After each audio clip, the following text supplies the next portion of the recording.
주야로 묵상. 오늘은 골로새서 1장 15절에서부터 18절까지의 말씀입니다. 우리가 지난 시간 하나님께서 우리를 흑암의 권세에서 건져내시고 그의 사랑의 아들로 옮기셨다는 사실에 대해서 살펴보았죠. 우리는 예수 그리스도 안에서 예수님으로 인하여서 하나님 나라에 이미 들어간 자들인 거예요. 여기서 그의 사랑의 아들의 나라라고 할 때 이 나라는 공간적 개념보다는 통치의 개념인 거죠.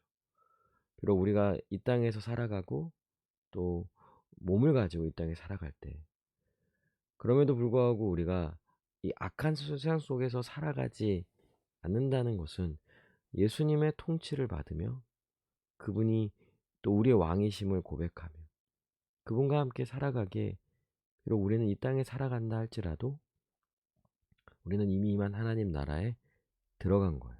그럼 이제 이 15절에서부터는 도대체 그러면은 예수님이 누구이시기에 이런 놀라운 일들이 이루어졌는가? 그리고 어떻게 예수님을 믿고 그분의 다스림을 받는 자는 어떻게 이런 악한 세상 속에서도 하나님 나라에 이미 들어간 자라고 말할 수 있는가? 이 사실에 대해서 다시 한번 이제 이 기독론을 전개하면서 예수님이 누구이신지를 설명해 주면서 15절이 시작되는 거예요. 그러니까 여러분, 이 이단, 기독교의 잘못된 가르침을 주는 이런 이단들의 힘은 결국 예수님에 대한 오해, 여기서 다 나오는 거예요. 예수님의 뭐 신성만을 강조한다든지, 예수님의 인성만을 강조한다든지, 또 예수님 외에 또 다른 그 어떤 존재를 등장시킨다든지, 이건 다 이제 예수님을 약화시키고 예수님을 오해하게 하고 하는 이런 것들인 거죠. 그러니까 예수님이 누구이신지를 아는 게 너무나도 중요한 거예요. 그러면 우리가 그분을 믿음으로써 이미 임한 하나님 나라에 들어갔다는 사실에 대해서 확신할 수 있고요. 또 그분을 의지하며 그분의 다스림을 받으며 이 세상에서도 담대히 살아갈 수 있는 거죠. 15절서부터 이제 말해주는 바는요. 어, 예수님은 하나님의 형상이라는 거예요. 하나님은 형상이 없죠. 그분은 영이시기에 눈에 보이는 형상이나 이미지는 없는 거예요. 그런데 그분이 어떻게 하나님의 형상입니까? 왜냐하면 예수님이 이 땅 가운데 인간의 몸으로 오셨거든요. 근데 여기서 이제 좀 오해가 생길 수 있는 거죠. 하나님이 처음 태초에 세상을 창조하실 때 인간을, 이제 아담을 하나님의 형상으로서 이제 창조하였던 거죠. 그럼 예수님도 첫사람 아담이 그렇게 하나님의 형상으로 창조된 것처럼 예수님도 창조된 존재냐, 피조물이냐 라는 거죠. 근데 아니요. 성경이 말해주는 건요.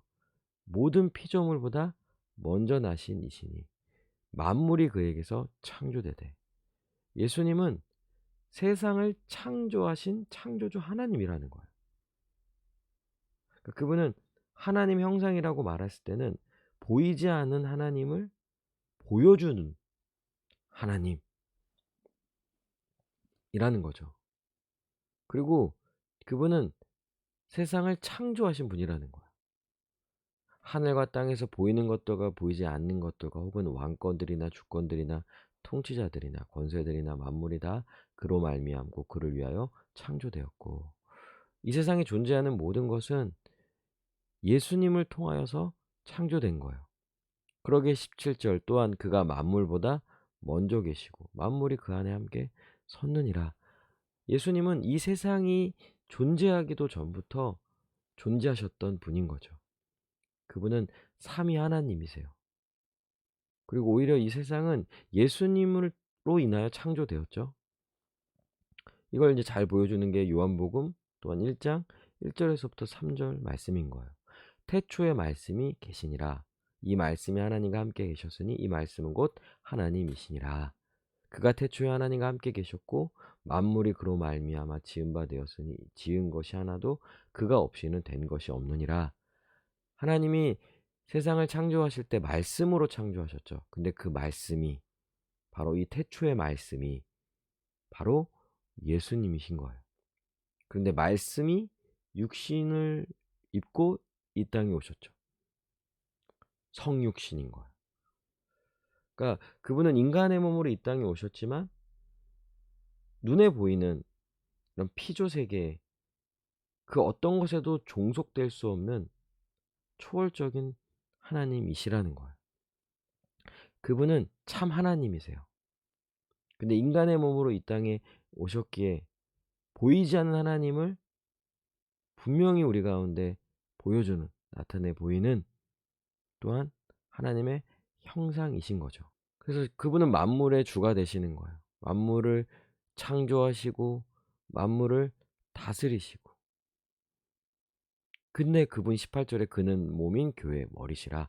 근데 그분이 교회의 머리가 되어 주셨어요. 우리는 그분의 몸인 거죠. 그분의 통치와 다스림을 받으며 살아가는 자들인 거예요.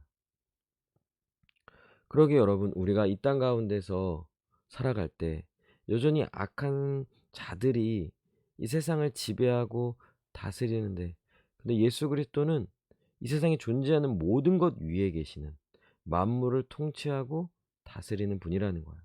그러면 그분의 다스림을 받으며 살아가는 자들은 이 땅에 종속되지 않는 거예요. 이 땅에 매이거나 사단에 매이거나 하지 않는 거죠. 그분의 권세가 모든 만물을 지배하고 다스리고 있는 거죠. 근데 그분이 우리의 머리가 되어 주셔서, 우리와 한 몸이 되어 주셔서 우리 교회를, 우리를 지키시고 돌보시고 모든 필요를 공급하여 주시고 함께 해 주신다라는 거예요. 그러기에 우리는 비록 이 땅 가운데 살아간다 할지라도 이미 임한 하나님 나라에 들어간 자들이라고 할 수 있는 거죠. 그러니 여러분, 우리가 이 말씀을 생각할 때 만물의 주가 되시는 우리 주 예수 그리스도께서 우리의 주가 되시게 우리는 우리의 삶을 철저히 그분께 맡겨드려야 하는 거예요. 우리의 삶의 주권을 확실히 이양해야 하는 거예요. 더 이상 우리의 삶에, 나의 삶의 주인은 나 자신이 아닌 거예요. 우리 주 예수 그리스도인 거예요. 그러게 그분만을 의지하며 살아가야 하는 것이죠. 그분의 통치와 다스림을 받으며 그분의 인도하심을 구하며 살아가야 하는 거예요. 또한 그분은 만물의 주가 되시기에 이 세상의 그 어떤 권세도 예수님을 대적할 수가 없어요. 예수님을 이길 수 있는 자가 없다는 거죠. 사단 마귀여 예수님 앞에 무릎을 꿇은 자들인 거예요. 그리고 결국 예수님 그들을 완전히 심판하실 것입니다. 그러기 예수님 우리를 지키시고 돌보신다는 이 사실은 우리로 하여금 담대함을 갖게 합니다. 우리는 승리할 수 있는 거예요. 우리로서는 도무지 이길 수 없고 죄와 싸워 이길 수도 없고 이 땅에 매이며 그렇게 그냥 이 죄인들의 삶으로 살아갈 수밖에 없다는 이런 생각을 하겠지만, 예수님을 믿고 그분이 만물의 주가 되셨다는 이 사실을 분명히 믿고 확신하며 그분을 의지하며 살아간다면 우리는 이 땅에 살아간다 할지라도 승리하는 삶을 살 수 있는 거예요. 그러니 우리는 담대히 살아가야 하는 거예요. 기도합시다. 어, 내가 삶의 주인이 되어서 나 스스로 살아가려는 모든 것에서 벗어나게 해달라고. 나의 모든 삶을 다스려 달라고. 그래서 주기도문에서 나라가 임하시오며 주님의 통치를 구합시다. 주님, 나의 삶을 다스려 주시옵소서. 악한 세상 속에 살아가지만 우리 주님이 지켜주시고 인도해 주심을 믿고 담대히 살게 해달라고, 승리하게 해달라고 이 시간 함께 기도하시겠습니다.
기도합니다.